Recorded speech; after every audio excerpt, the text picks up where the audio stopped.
নমস্কার। আজকে আবার সেই অভিযোগের তীর নিয়েই আসছি। আমরা তো ভগবানের কাছে অভিযোগ করাতে কোনো পিছপা হই না যে তিনি আমাদের জন্য কিচ্ছু করছেন না। এত কিছু আর্জি, এত কিছু পেশ করে বসে আছি, কোনো একটা আর্জি সে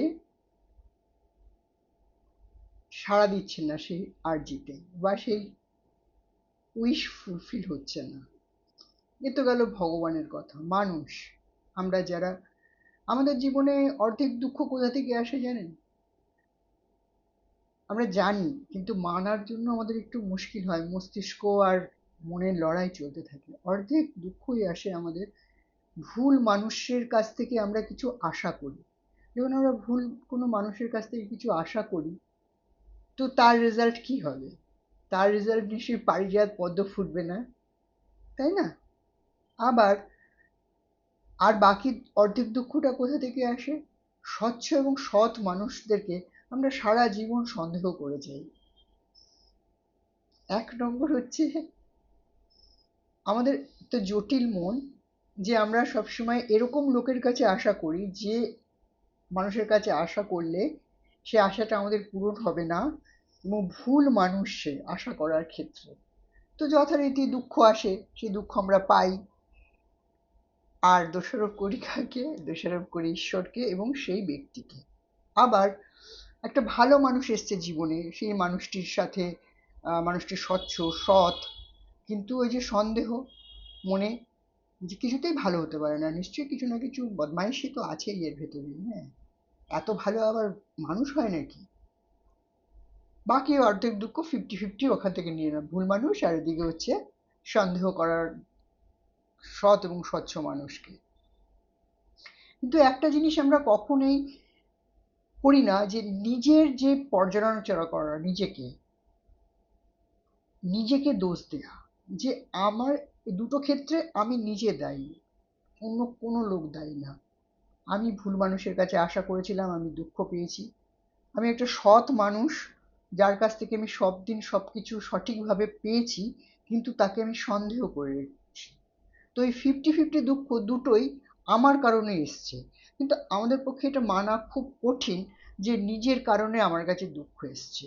তাহলে আমাদের ইগো হার্ট হবে, এবং আমরা অন্য কাউকে দোষারোপ করার কোনো লোক খুঁজে পাবো না। আর যখন লোক খুঁজে পাবো না কাউকে, তখন একজন তো বসেই আছে আমাদের সমস্ত অভিযোগ নেওয়ার জন্য, তখন আমরা ভগবানকে দোষারোপ করব। আরো কিছু কিছু বিষয় কথা বলি দুঃখ পাওয়ার বা কষ্ট পাওয়ার ব্যাপারে। আমরা যে কোনো বিষয়, ছোট ছোট বিষয়, যে কারোর সঙ্গে না কারোর সঙ্গে নিজের তুলনা করে ফেলি।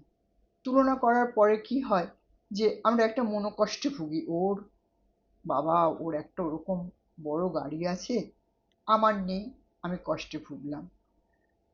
ওর সন্তান হয়তো খুব কৃতী, আমার সন্তান হয়তো একটা অন্য ফিল্ডে কৃতী, কিন্তু ওই স্পেসিফিক ওই ফিল্ডেও কৃতী, সেটাতে আমি দুঃখ পাচ্ছি। কি না তুলনা করা, যে আমার বাচ্চাটাও যদি ডাক্তার হতো, হয়তো আমার বাচ্চা খুব অন্য অন্য বিষয়ে, সেই ডাক্তার ছেলেটি অবশ্যই ডাক্তারি পড়েছে এবং তার অনেক গুণাবলী আছে, সেটাকে রেসপেক্ট করেই বলছি। আমার বাচ্চার হয়তো আরো অনেক অনেক বিষয়ে এমন কোনো গুণ আছে, যে গুণটা জেনারেলি কি বলবো, বাবা মার গর্ব হওয়া উচিত। কিন্তু আমার মনে যে তুলনার বিষ, তুলনার কাঁটা ঢুকে আছে, আমি কি করে খুশি হব? আমার নিজের ক্ষতি আমি নিজেই করার জন্য সর্বক্ষণ বসে আছি, অথচ দোষারোপ সবসময় একটা অন্য কোনো ব্যক্তিকে করি। এটা আমাদের সাধারণ একটা কি বলবো, আহ প্রবৃত্তি বলতে পারেন। আরো কিছু কিছু বিষয়, যেমন আমাদের দুঃখ আমরা টেনে আনি কিভাবে?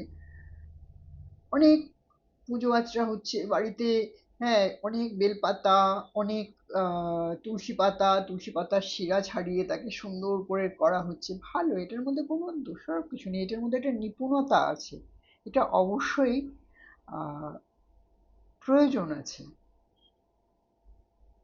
এতে মনোযোগ বাড়ে যে কোনো কাজ খুব সুন্দর করে করার ক্ষেত্রে। কিন্তু আমরা ঈশ্বরকেও যখন দোষারোপ করি যে এত ডাকলাম তাও এলো না, এত রকম বাজার থেকে ফল ফলাতে কিনে আনলাম, হ্যাঁ, লুচি করে দিলাম, সুজি করে দিলাম, পায়েস করে দিলাম, হুম, আট ভাজা কিনে এনে দিলাম, হুম, সারা দিন মুখে থুতু উঠে গেল, উপোস করেছিলাম, কিন্তু কোনোই তার কৃপা আমি পেলাম না। বিচার করতে হবে কেন পেলাম না, কেন আমার জীবনে সেই রকম মানসিক সুখ বা মানসিক শান্তি নেই, কি কারণে আমি সবসময় জ্বলে পুড়ে কেন মরছি, এত পুজো আর্চা করছি, এত ধর্মকথা ভাবছি, তা সত্ত্বেও। একটা ছোট্ট কথা বলি আপনাদেরকে, ছোট মুখে বড় কথা, এত কিছু করার দরকার নেই। ভক্তি ভরে ভালোবাসলে, ভক্তির তুলসী, ভালোবাসার বেলপাতা, এর থেকে বড় আর কিচ্ছু নেই। ভগবান ভোগ খাওয়ার জন্য রেডি হয়ে বসে নেই, ভগবান ভালোবাসার কাঙাল, ভগবান ভক্তির ডাকেই সাড়া দেয়। আপনি পুজো করার সময় সমানে কিটকিট কিটকিট করেই যাচ্ছেন, এই বেলপাতাগুলো সুন্দর করে আনেনি, যে এনেছে তাকে চূড়ান্ত অপমানিত করলেন, কেউ হয়তো একটুখানি থালাটা ধরে ফেলেছে, ছুঁয়ে ফেলেছে, তাকে দূর দূর করে গালাগালি দিলেন, এদিকে আপনি পুজোর সব জোগাড় করছেন, কেউ হয়তো একটা অসুস্থ ব্যক্তি, সে হয়তো ভালো করে বসতে পারছে না, সে হয়তো আপনার পুজোর স্থলে আপনিই তাকে ডেকেছেন কিন্তু সে হয়তো কিছুটা ছুঁয়ে দিয়েছে, সে আপনি আর আপনার নাক মুখ কুঁচকে বিচ্ছিরি ভাবে, হ্যাঁ, তার প্রতি একটা বিদ্বেষ মনোভাব দেখালেন। হয়তো সে দেখলো না, সে বুঝতে পারলো না, কিন্তু উনি কিন্তু সব দেখেন, সব কিছুর হিসাব থাকে তার কাছে। ওই অসুস্থ ব্যক্তিটি বা ওই যে মানুষটি পারে না, আপনার মতো যোগ্য নয়, যে অত নিখুঁতভাবে সবকিছু করতে পারে না, নিখুঁত হওয়াটা তো অবশ্যই খুবই, কি বলবো, গুণের বিষয়। সেই গুণের সাথে যদি ভক্তি, ভালোবাসা, সৎ মনোপ্রবৃত্তি, প্রত্যেকের প্রতি মনে ফিল করা যে ও ভগবানের সন্তান, আমিও ভগবানের সন্তান, ও একটু ছুঁয়ে দিয়েছে বা একটু ঠিক মতো গোছানো গাছানো করতে পারেনি বা পারে না, আমি পারি, এই যে আমি পারি, তার জন্য ভগবানের কাছে কৃতজ্ঞ হওয়ার কথা। আর যে পারে না তার জন্য প্রার্থনা করার যে ও যেন পেরে ওঠে, ও তাড়াতাড়ি সুস্থ হয়ে উঠুক, ওর মন সুস্থ হোক, ওর শরীর সুস্থ হোক, না কি নিজে বিরক্ত হওয়া। তুলসী পাতা, বেলপাতা, প্রচুর ভোগ, প্রচুর উপোস, কিচ্ছু কাজে লাগবে না ওই ছোট্ট একটা জিনিসের জন্য। কেননা আমরা প্রত্যেকেই ঈশ্বরের এক অনবদ্য সৃষ্টি, ঈশ্বর আমাদের প্রত্যেককে ভালোবাসেন, সেটা মাথায় যদি আমরা রাখি, প্রত্যেককে যদি আমরা ভালোবাসি, শ্রদ্ধা করি, সৎ পথে চলি, এগুলোই পুজোর উপচার, এগুলোই হচ্ছে আপনার, কি বলবো, খিচুড়ি ভোগ, এটাই হচ্ছে আপনার ভগবানের জন্য লাড্ডু বানানো। উনি তো এইসব চান, উনি এই পার্থিব জিনিসপত্রের প্রতি ওনার কি প্রয়োজন, আর অন্য মানুষের জন্য সৎ চিন্তা। আপনার জন্য যেমন আপনি ভগবানের কাছে কিছু প্রার্থনা করবেন, তেমন অন্যের কাছেও কিছু অন্যের জন্য প্রার্থনা করা, সর্বশেষে এটা। অন্যের জন্য যখন আমরা প্রার্থনা করি তখন আমরা নিজের জন্যই প্রার্থনা করা হয়, কেননা আমরা সব সেই এক পিতার সন্তান। দেখবেন অনেকে বলে না গুরু ভাই বোন, হ্যাঁ, মাতা পিতার, মানে একই মাতা পিতার না কিন্তু একই জায়গায় একই আচার অনুষ্ঠানের মধ্যে যখন থাকে বলে আমরা গুরু ভাই বোন। লোকে বলে গুরু ভাই বোন, কিন্তু মাতা পিতা মানে যাদের আমরা সন্তান, যার পেটে আমি জন্মেছি, সেই ভাই বোনের থেকেও গুরু ভাই বোনদের সাথে কিন্তু অনেক বেশি আহ, ধরা হয় যে তার সাথে আমার অনেক জন্ম জন্মান্তরের সম্পর্ক, তাই সে আমার গুরু বোন বা গুরু ভাই। তো যাদের সাথে আমার জন্ম জন্মান্তরের সম্পর্ক, এই জন্মে আবারও তাদের সাথে দেখা হয়েছে, তাহলে তাদের সাথে আমি কিভাবে না মিলেমিশে থাকবো, বা তাদের কল্যাণ বা তাদের জন্য যদি আমার কিছু করণীয় থাকে আমি না করে কি করে থাকবো। যেমন আমার মায়ের ভাই, পেটের ভাই বোনদের জন্য যেমন করা, তেমন এই জগতে যারাই আছে তারা আমরা সকলেই সকলের ভাই বোন। কেননা আমাদের পিতা উনি, আমরা ওনার সন্তান। সেটা ভুলে গিয়ে আমরা কি করি, দ্বন্দ্ব করি, ঝগড়া করি, অশান্তি করি, মারামারি করি, আরো নানান রকম বাজে চিন্তা মনের মধ্যে আশ্রয় দিই, অন্যের খারাপ চাই, গসিপ করি।